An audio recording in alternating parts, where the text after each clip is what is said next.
আসসালামু আলাইকুম রহমতুল্লাহি ওবরাকাতুহু। সম্মানিত দর্শক, ইরান, আমেরিকা, ইসরায়েলের যে ত্রিমুখী লড়াই, এটি এখন প্রেসিডেন্ট ডোনাল্ড ট্রাম্পের মাথা খারাপ করে দিয়েছে। নেতানিয়াহু কোথায় আছেন আমরা জানি না। তিনি কি অসুস্থ, আহত, নাকি তিনিও ইমাম আলী খামেনির মতো ইন্তেকাল করেছেন বা জাহান্নামে গিয়েছেন, আমরা জানি না। পুরো মধ্যপ্রাচ্যের রাজনীতি থরথর করে কাঁপছে। আকাশে আগুনের হলকা, কোন জায়গাতে কখন কিভাবে যে ইরানের মিসাইল আঘাত হানে বলা যাচ্ছে না। ইরান যেভাবে আক্রমণ করছে, অবস্থা দৃষ্টে মনে হচ্ছে যে তারা নিজেদের যে রাগ এবং ক্রোধ, এটার সর্বোচ্চ তারা এই যুদ্ধের ময়দানে দেখাচ্ছে। গত 50 বছরের অবিরত প্রস্তুতি, গত 50 বছরের ক্রোধ, রাগ, এবং তারা যে প্রক্সি গ্রুপগুলো তৈরি করে রেখেছে মিডল ইস্টে, এখন তাদের সকলের জন্য জীবন মরণ সমস্যা। ইরান যদি না থাকে, হিজবুল্লাহ থাকবে না। ইরান যদি না থাকে, হুতি থাকবে না। ইরান যদি না থাকে, তাহলে হামাস থাকবে না। এর বাইরে অন্তত আরও ছোট বড় ইরাক, লেবানন, সিরিয়া, ইয়ামেন, ফিলিস্তিন, মিশর, জর্ডান, কুয়েত, এমনকি সৌদি আরবিয়াতে 100টার উপরে প্রক্সি সংগঠন আছে, সশস্ত্র প্রক্সি সংগঠন আছে ইরানের, যারা দ্বিধার্সে ফটাফট করে যে কোনো জায়গাটা অকারেজ ঘটিয়ে হাজার হাজার মানুষকে গুলি করতে পারে। তাদের কাছে machine gun, sub machine gun এবং একই সঙ্গে বহনযোগ্য যে সকল মারণাস্ত্র রয়েছে, যা দিয়ে তারা হেলিকপ্টার পর্যন্ত ভূপাতিত করতে পারে। তো এই যে প্রস্তুতি ইরানের, সেই প্রস্তুতি ইহুদিবাদের বিরুদ্ধে, সেই প্রস্তুতি ইসরায়েলের বিরুদ্ধে, সেই প্রস্তুতি খ্রিস্টানবাদের বিরুদ্ধে, মার্কিন আধিপত্যবাদের বিরুদ্ধে। এই চূড়ান্ত পর্যায়ে তারা এখন প্রায় বলা হয়ে থাকে তারা পারমাণবিক বোমা বানানোর পর্যায়ে পৌঁছে গেছে।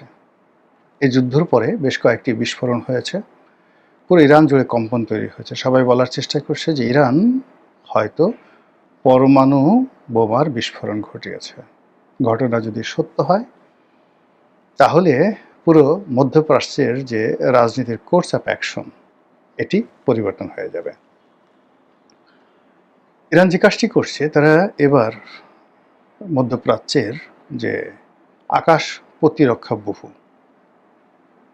আমেরিকা এবং ইসরায়েলের যৌথ প্রযোজনাতে তারা ইসরায়েল এবং অন্যান্য আমেরিকা ইসরায়েলের বন্ধু রাষ্ট্রের যে সকল সীমানা রয়েছে, সেখানে তারা এই আকাশ প্রতিরক্ষা বহু তৈরি করে ফেলেছিল। এবং এই প্রতিরক্ষা বহু ভেদ করে ইরানের কোনো ক্ষেপণাস্ত্র ওই দেশে প্রবেশ করতে পারবে না, এরকম হুমবিতম্বি তারা করেছিল। সেই পুরো প্রতিরক্ষা বহু ভেঙে ফেলেছে। এখন ইরানের শাহেদ ড্রোন অনায়াসে, আমরা যেভাবে ঘুড়ি উড়াই, এইভাবে অনায়াসে নির্বিবাদে তারা এখন দুবাইয়ের আলবুর্জ খলিফা আলবুর্জ যে টাওয়ার, সেখানে আঘাত আনতে সক্ষম। তারা রিয়াদের হোটেল রিস কার্লটনে আঘাত হেনেছে। তারা সৌদি আরামকো তেল কোম্পানিতে আঘাত হেনেছে। এইভাবে আমেরিকার 17টি যে বেজ আছে ইরানকে কেন্দ্র করে, সব কিছু তছনছ করে দিয়েছে। এবং তাদের যে আক্রমণ, আমেরিকা এবং ইসরায়েল যে আক্রমণ, সেটা তারা যেভাবে ইরানের উপর বাড়িয়েছে, একই গতিতে ইরানও বাড়িয়ে দিয়েছে। মধ্য থেকে ইরান যে কাজটি করেছে, তাদের কৌশলগত যে পোতাশ্রয় রয়েছে হরমুজ প্রণালী, এটা বন্ধ করে দেওয়ার কারণে পুরো তেলের বাজার, সারা পৃথিবীতে পেট্রোলিয়ামের বাজার মানে লাগামহীন হয়ে গেছে। এবং এই যুদ্ধ যদি 1 মাস চলে, হরমুজ প্রণালী যদি মাত্র 1 মাস বন্ধ থাকে, আপনি নির্ঘাত ধরে নেন তেলের মূল্য এখন যা আছে বাংলাদেশে বা পৃথিবীতে, এটা 3 গুণ হয়ে যাবে, জাস্ট 3 টাইমস। শুধু তাই নয়, অন্যান্য যে সকল কেমিক্যাল রয়েছে, পেট্রোলিয়াম বাই প্রোডাক্ট রয়েছে, মানে পেট্রোলিয়াম থেকে যেগুলো তৈরি হয়, যেমন পিভিসি প্লাস্টিকের যে রেজিনগুলো তৈরি হয়, এলএনজি তৈরি হয়। তো এই যে এলএনজি, তারপর শেষে ফার্নেস অয়েল তৈরি হয়। এই জিনিসগুলো হাহাকার লেগে যাবে সারা দুনিয়াতে। সারা দুনিয়াতে মোবিলের ঘাটতি পড়ে যাবে, মোবিল পাওয়া যাবে না। তো এরকম একটি অবস্থায় আমেরিকা কি করবে? আমেরিকা ইতিমধ্যে যে ক্ষয়ক্ষতি হয়েছে, গত 50 বছরও আমেরিকা সেটা উপার্জন করতে পারেনি এই কদিনের যুদ্ধে।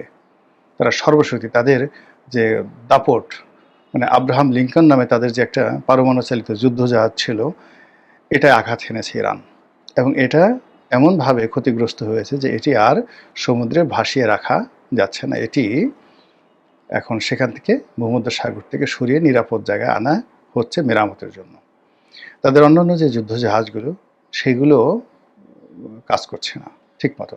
বিরাট আর একটি যুদ্ধজাহাজ, মানে সেটার পুরো টয়লেট সিস্টেমটা নষ্ট হয়ে গেছে। এখন যারা সেখানে প্রায় 8,000-এর মতো সৈন্য আছে, সেই 8,000 সৈন্য মানে ঘন্টার পর ঘন্টা দাঁড়িয়ে থাকে টয়লেট করার জন্য।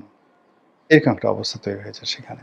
মানে প্রাকৃতিক বিপর্যয় যাকে বলে, খোদার গজব যাকে বলা হয়, সেই জিনিসগুলো ইরানের জন্য তৈরি হয়েছে। এদিকে একজন বলতেছে ডোনাল্ড ট্রাম্পের শরীরে পছন্দ হয়েছে, রীতিমতো কুষ্ঠ হয়েছে, তার চামড়া নষ্ট হয়ে গেছে। এবং একটা ভিডিওতে দেখলাম যে সে এমনভাবে হাঁটছে, অনেকটা মাতালের মতো তারা ঘুরে পড়ে যাচ্ছে। সব মিলিয়ে আমেরিকার যারা পররাষ্ট্রমন্ত্রী আছেন, স্বরাষ্ট্রমন্ত্রী আছেন, তারপরে প্রতিরক্ষা মন্ত্রী আছেন, তাদের কথাবার্তা এলোমেলো হয়ে গেছে।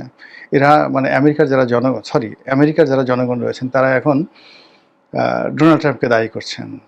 তার যুদ্ধ করার ক্ষমতা কমানোর জন্য ওদের পার্লামেন্ট, যেটা মার্কিন কংগ্রেস, তারা বিল আনছে যে ইসাক আলী প্রেসিডেন্ট কংগ্রেসের অনুমতি ছাড়া যুদ্ধ ঘোষণা করতে পারবে না এবং যুদ্ধের আয়োজন করতে পারবে না। তো এই বিষয়গুলো এখন আমেরিকাতে ব্যাপক পরিবর্তন হচ্ছে, আর লক্ষ লক্ষ মানুষ হয়তো আর কদিন পরে রাস্তায় নেমে আসবে। এবং ইতিমধ্যে গত এই 4 দিনের যুদ্ধের ফলে সেখানে তেলের দাম গত 20 বছরে যেটা বাড়েনি, এইবার সেই তেলের দাম তারা বাড়িয়ে দিয়েছে সরকার। তো এই অবস্থাতে ডোনাল্ড ট্রাম্প কী করবেন? তিনি কি করজোড়ে ক্ষমা চাইবেন? তিনি কি এই যুদ্ধে ইরানের কাছে আত্মসমর্পণ করবেন? ইরানের যে ক্ষয়ক্ষতি হয়েছে সেটার ক্ষতিপূরণ দেবেন? কিংবা মধ্যপ্রাচ্যে যে সকল দেশ এখন আমেরিকাকে ছেড়ে গেছে, তারা বলছে যে তোমরা নিজেদেরকে রক্ষা করতে পারছো না, আমাদেরকে কিভাবে রক্ষা করবা? আমাদের যে সুখ স্বপ্ন, আমাদের ক্যাবারে ডিস্কো, আমাদের সেই বড় বড় যে বিত্তবিলাস, পেট্রো ডলার দিয়ে আমরা যেগুলো তুলেছি, সারা পৃথিবীর ধনীদেরকে নিয়ে আমরা যে একটা পাপের শহর তৈরি করেছি, যেখানে উন্মুক্ত যৌনতা থেকে শুরু করে সমস্ত অপকর্ম আমরা যেখানে প্রকাশ্যে করি সমুদ্রের তীরে বসে বসে, সেই বালাখানা ইরান ধ্বংস করে দিচ্ছে।